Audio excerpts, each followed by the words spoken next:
So this brings us over to triceps. Now, there's a lot of exercise for triceps, but this one in particular, I'll show you two different attachments, but people screw these up all the time. So let's go with the rope starting off. I'll go light, because that's the whole goal. I'm not trying to work out. But, okay, now first off, I gotta get a new cable, look at that. So first off, what people will do is, just a heads up, in case you don't know this, people will stand in the wrong position. But depending on where your foot position is, obviously your triceps are getting hit differently too. So a lot of people don't realize that. A lot of people will do this exercise. I'll show you how most people do this exercise. They're gonna get a rope, they're gonna get right under it, or they're gonna go up against this. This is one of the worst things ever developed. When you see the machines telling you, put your butt up against this pad and stand real awkwardly stiff. It's unnatural. So here's what most people will do. They either go against the machine, just stand real straight up and down, and they'll go from here to here.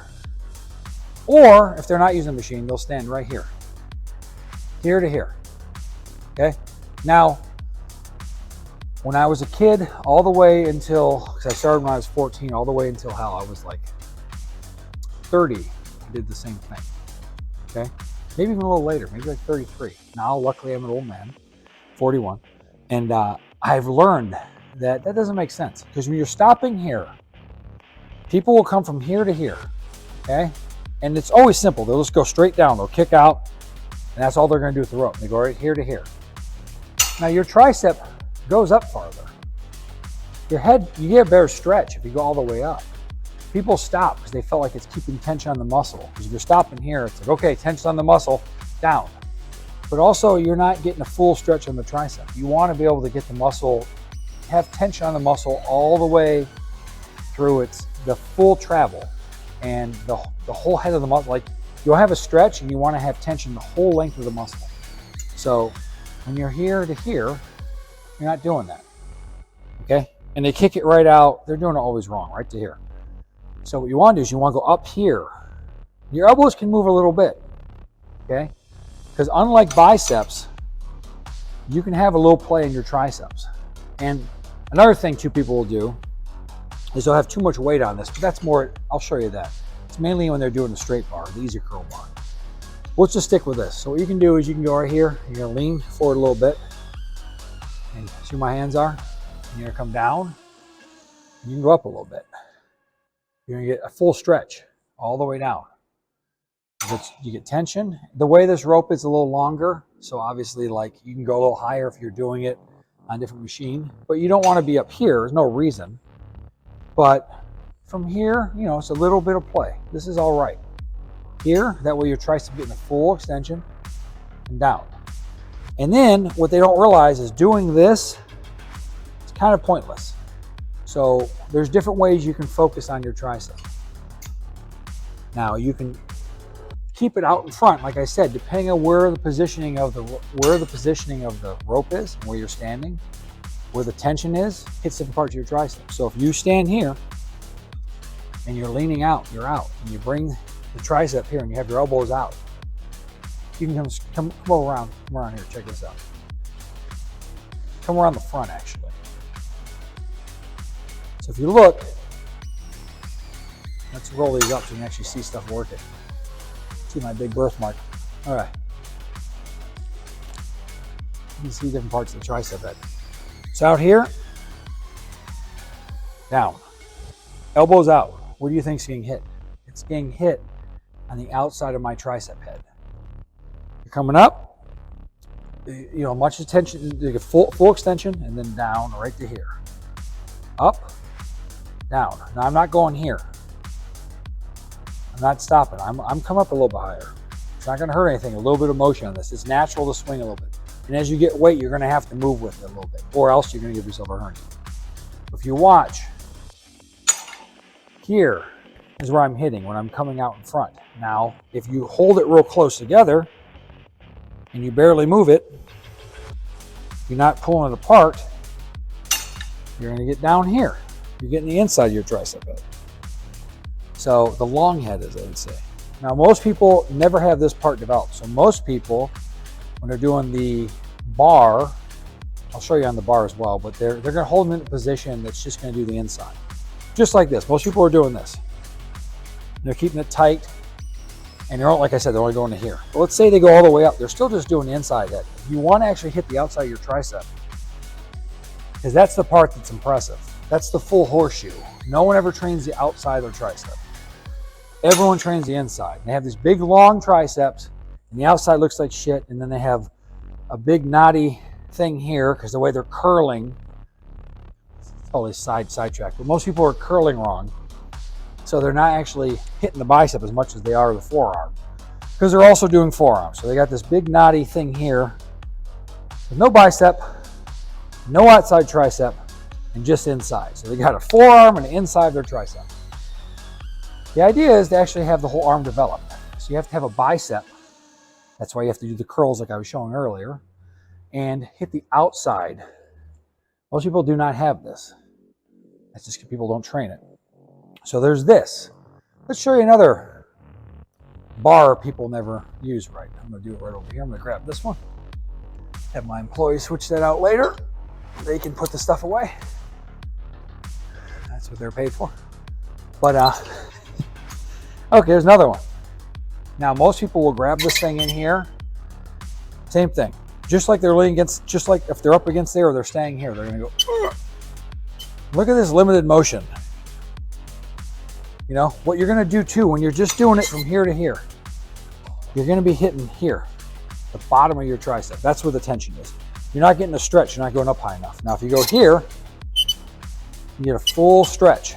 You're going to get more contraction. You're going to feel your tricep working better. But, same thing. When you're holding here, what do you think you're hitting? You're hitting the long head.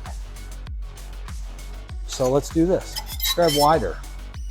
Keep your elbows in. Now go out. What do you think you're going to hit? Now you're hitting the outside head. It's the same thing. Let's put a little more weight on there because it feels almost unnatural, that light. So hands here on the easy curl. It's always a good one. The straight bars, don't grab the straight bar.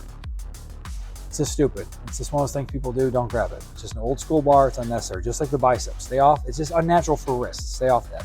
Same thing. You're not going over here. Keep your wrist straight, right? Put your hands over. You can go under. I tend to hook it because the idea is you're trying to focus on your triceps. You're taking your forearms out of it. You're just holding this thing in position. When you go out here, you're going to feel it on the total tricep. Some on the inside, but some on the outside, which is what you want. And when you come up, you're from here all the way down. You get a full stretch all the way down. Not this stuff, not this. Or this one. I love this. You'll see people do this. They'll put like, I don't know, 200 pounds on the goddamn thing. They'll have 4 or 5 plates stacked on it and all this shit. And they're doing this. Well, first off, they'll have it here and they'll go. And it's like, if you're not doing anything then. You're not getting anything out of it. You want a full stretch. And if you have to put your whole body over it, just because I get it, at some point you have to, because you don't want it so you can't stand back here comfortably and have that thing loaded. Because you're going to give yourself a hernia and hurt your back. So I get the idea. You have to keep weight over it. Now, when I get real heavy, yeah, if I do the full stack, I have to get over it. But within reason, I start to catch myself worrying about weight too much, and then I'm not getting a good stretch. You want to go all the way up. So it's a balancing act. Every once in a while, you have to check yourself because you're like, oh, wait, I'll pull off 2 of these plates and stand back a little bit. So I'm leaning on it, have some control over it, but I'm getting a fuller stretch, you know? Too many people get focused on the weight and they're on top of the thing. And also, once it gets that heavy, you're off this exercise. Then it makes sense. If you're trying to go that heavy, go do something else. This exercise is not meant to go extremely heavy. If you have to load the whole thing up and lean on the goddamn thing, go do close grip bench press. You can do, dips are not a great one. People do dips all the time for tricep. It's a front deltoid exercise. Some pecs. I used to do it, screwed up my shoulder. Me and my old training partner would put tons of weight on there, weighted dips. Yeah, we got stronger, also destroyed our shoulders. So there are other exercises though. You can do heavier dumbbell stuff. You can do skull crushers. There's other things. You can do skull crusher to floor, like French press, all types of stuff with heavier weight. As long as you have a spot, it makes more sense than this exercise. This exercise is about stretching, getting a good pump. It's a full range of motion. You're here to here. Here, see where I am? I'm right here. I'm leaning forward a little bit. I'm not up here. I'm just about here. My bicep and forearm hit. Now I get it. If you don't have very much of a bicep, you're a smaller person, you're not as developed, that's fine. It might come up higher. If you don't have as much bicep, your bicep and forearm aren't going to hit the same. But the point is, you don't want to go all the way up here. You're not up here, but you're also not here. Find a happy medium. That's where your tricep fully extended, full stretch, and down. Full stretch and down. Okay? And you're right underneath it. Now, this is hitting the full tricep. If I was going here, partial, just the bottom. If I stand back, people will do this too. They'll be too far back. The tension changes. Because you got to think, the first part of this exercise is totally changed because the weight's not straight above it. So you're not like, okay, triceps help push it all the way down. Now when you're back here, there's very little tricep kicking into about halfway through. This initial thing is like your shoulder and everything getting in position. Then you're just doing this. So it's one of those things you want to get under it. The bar's about straight under it. You lean over it. And that's all you need to do. All the way up. It's pretty straightforward. I'm making it sound more complicated than it is. It's just I'm showing you all the weird variations, all the shit people screw up. Just keep the bar or the rope underneath the thing. Depending on what you're trying to hit, depends on your hand placement. I don't feel like this is necessary. Just like on the rope, I don't feel like the rope is necessary to grab and do this. You're going to come out with the rope because you're trying to hit your outer head. And on this, grab here because you're going to get the inner and outer. The idea is to be most efficient.